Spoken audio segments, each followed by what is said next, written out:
সুন্নাত নয় শুধু দাওয়াতের মেহমান, সুন্নাত নয় শুধু খাওয়া শেষ মধুপান, আরো কিছু সুন্নাত আছে তুমি জানো কি?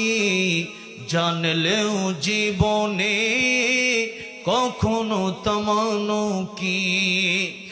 সুন্নাত শুধু নয় মজলুম সহায়ক, আর সুন্নাত হলো হুঙ্কার গর্জন। সুন্নাত শুধু নয় মেষ চড়তে যাওয়া, আর